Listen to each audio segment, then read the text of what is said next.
Vamos então tratarmos da questão do profeta Oseias, ou Osaías.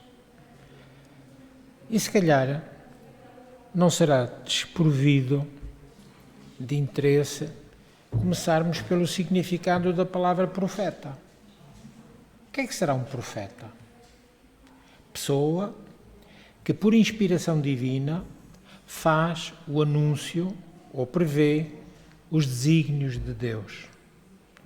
Foram muitos os profetas, sobretudo aqueles que estão inscritos no Antigo Testamento. Mas há uma outra significação, outro significado para a mesma palavra. É aquele que alega ter sido contactado pelo sobrenatural ou divino e que fala por eles, servindo como um intermediário com a humanidade, passando este novo conhecimento descoberto da entidade sobrenatural para as outras pessoas. Ora, esta significação está um pouco mais de acordo com aquilo que a nossa doutrina espírita entende. Porquanto nós sabemos que os profetas, eles eram médiuns. Logo, esta definição diz que é intermediário. Está mais correto. Quando se afirma de que eles recebiam diretamente as revelações de Deus, nós sabemos que o trabalho de Deus não é esse. Nós entendemos que o trabalho de Deus é um trabalho muitíssimo mais importante e que, para estas revelações, através da inspiração dos médiuns, aquilo que eles eram intuídos pela inspiração, é que eram ensinos que ficaram para todo o sempre. E profeta na Bíblia, a palavra originária é do grego, que significa aquele que proclama. Os profetas bíblicos falavam principalmente dos males da sua época, aquilo que apoquentava o povo. A profecia bíblica também descrevia o que aconteceria se as pessoas fizessem ou não fizessem determinadas coisas, porque havia profecias apocalípticas. E o que o profeta esperava também para o futuro do seu povo.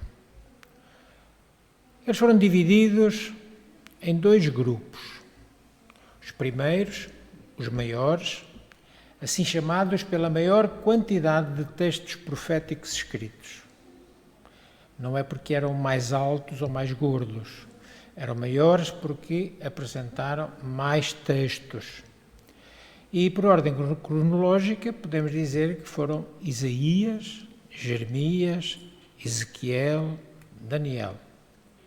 Dos segundos, os menores, os que apresentaram menos trabalho profético, Oseias, Joel, Amós, Abdias, Miqueias, Naum, Abacuque, Sofónias, Ageu, Zacarias e Malaquias. Os primeiros 4, os segundos 14. A mensagem transmitida pelo profeta é chamada profecia. Situemos-nos agora em quem, quando e onde. Quem foi Osaías, quando, em que época e em que sítio, para aprendermos um pouco mais da vida dele. Foi profeta de Israel e viveu durante a transição da era de ouro do reinado de Jeroboão, do rei Jeroboão II, e o final do Reino do Norte, já que aquela parte do Médio Oriente estava dividido em dois grandes reinos, o Reino do Norte e depois aquele que estava com a capital em Jerusalém, que era propriamente Israel. Devido à subjugação daquele território, do Reino do Norte, pelos assírios, o rei Teglat-Phalasar, e isto aconteceu por volta do ano de 733 a.C., praticamente há 3.000 anos. A data provável da profecia de Oseias é entre 755 e 721 a.C. Viveu, portanto, durante o século VIII a.C., com a possível exceção de Jonas, foi o único profeta escritor do Reino do Norte. Todos os outros, praticamente, eram do Reino de Israel. É considerado o mais importante dos profetas menores. Por isso, ele foi arrolado em primeiro lugar. Segundo uma tradição cristã, ele pertencia a uma tribo hebraica de Isacar. O seu nome era comum nos tempos do Antigo Testamento e significa ajuda ou livramento. É derivada de uma palavra hebraica que significa salvação, que pode significar ainda Jesus ou Yeshua, e é uma forma desse nome. E isto nós encontramos esta ajuda, esta informação, em Mateus, capítulo 1, versículo 21. Sendo natural do Norte, conhecia as más condições existentes em Israel. E isso deu peso especial à sua mensagem. As profecias atribuídas a ele são compostas por 14 capítulos e é geralmente considerada como a de mais difícil interpretação no Antigo Testamento, pela independência do autor quanto às tradições e também o cunho pessoal que ele colocou nos seus escritos. Se os capítulos iniciais, o 2 e o 3, refletem uma certa prosperidade de produção, de escrita, e até uma tranquilidade política própria daquilo que era o desenvolvimento do Reino do Norte, marcas do tal reinado de Jeroboão II, do capítulo 5 em diante, já estão reflexos as crises que se instauraram em Israel, aumentando significativamente na Palestina o clima de violência e insegurança interna. Os capítulos finais testemunham os acontecimentos à volta do ano de 724 a.C., data do cerco à cidade de Samaria e à destruição do Reino do Norte, com o consequente exílio do povo daquela zona, dos hebreus daquela zona, para a Síria, que era a potência imperialista naquela época. Sua missão no Reino do Norte, provavelmente, terminou quando Salmanaser V da Assíria acabou por invadir Israel, saqueou completamente a Samaria e deportou mais de 27 mil israelitas para a Mesopotâmia. Isto também encontramos na Bíblia, esta descrição, no segundo livro de Reis, capítulo 17, versículos 1 a 34. Os acontecimentos históricos a que se refere o livro de Oseias cobrem um período de mais ou menos 60 anos. O caos político e social, o declínio religioso de Israel, aliados às ameaças da própria ofensiva assíria, levaram-no a profetizar. As circunstâncias do seu casamento são essenciais para o seu ministério profético, já que o comportamento de sua esposa simbolizava o adultério de Israel e a quebra da aliança conjugal com Deus.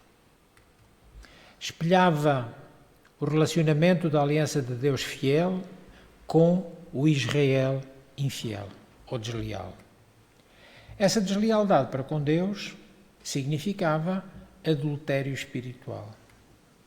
Israel, agora sob o domínio assírio, voltara-se para o culto ao deus Baal e oferecera sacrifícios nos altares pagãos, bem como a adoração ao bezerro de ouro da Samaria e aos deuses cananitas como fonte de fratura. A estrutura básica da mensagem do livro fornece 4 pontos proféticos. O primeiro, acusação. Ele acusa o seu povo, denunciando violações específicas à aliança, à eterna aliança com Deus. Segundo, julgamento, incluindo destruição e exílio.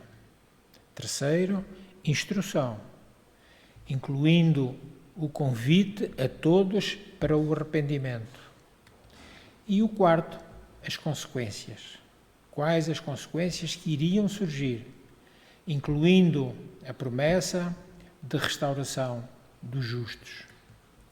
Segundo Oseias, Israel, para não ser destruído, deveria abandonar os ídolos e voltar-se para Deus. E essa tarefa de chamar o povo desviado de volta ao conhecimento de Deus, por meio do arrependimento e da renovação da aliança, ele não conseguiu. Oseias foi o profeta do leito de morte de Israel, pois foi o último profeta a referir-se ao Reino do Norte, antes do tal massacre assírio.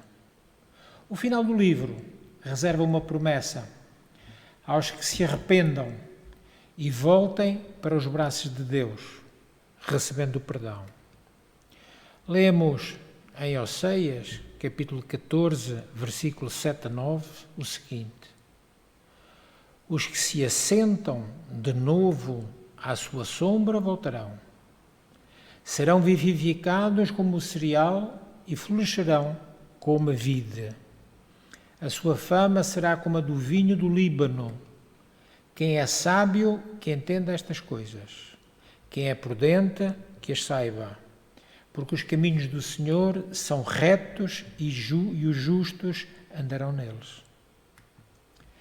Interpretar a vida deste profeta não é fácil, pois ele é um símbolo, o símbolo dos acontecimentos do seu povo naquela época.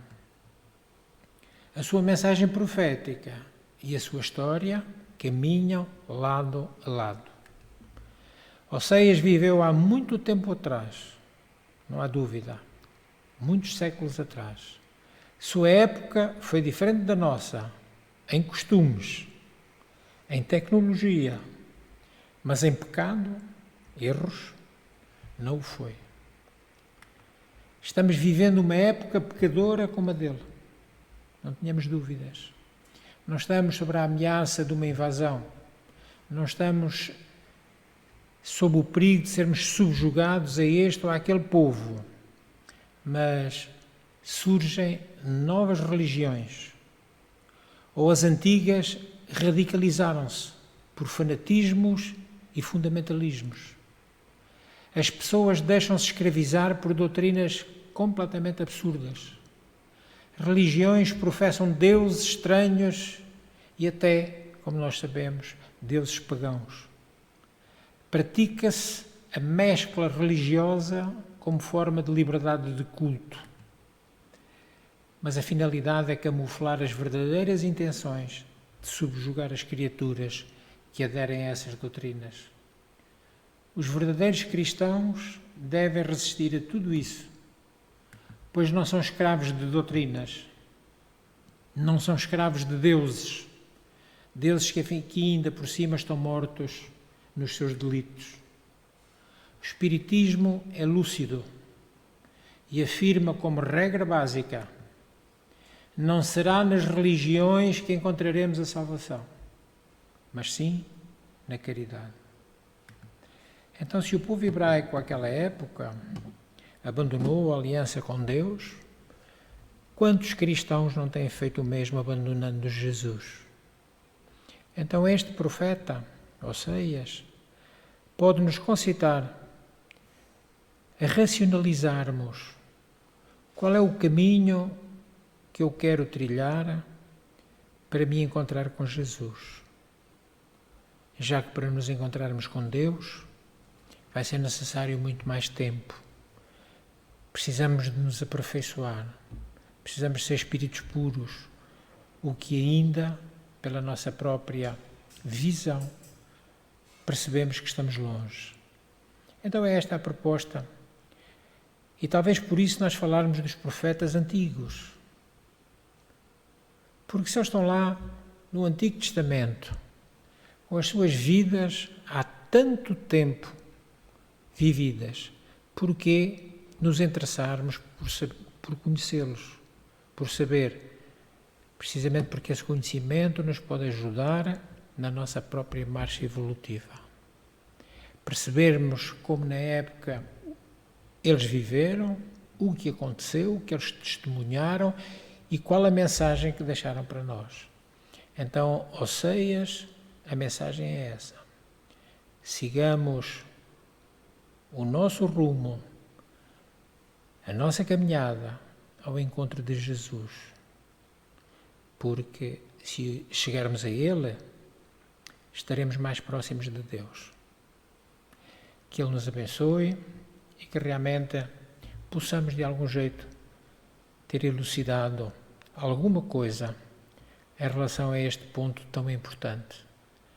Não nos desviarmos do verdadeiro caminho. São muitas as propostas que andam por aí, tentando de algum jeito aliciar-nos, mas se tivermos o nosso coração com Jesus, nada nem ninguém nos demoverá de continuarmos onde queremos estar. Que Ele realmente nos abençoe e pela vossa atenção também. Eu agradeço e muito obrigado.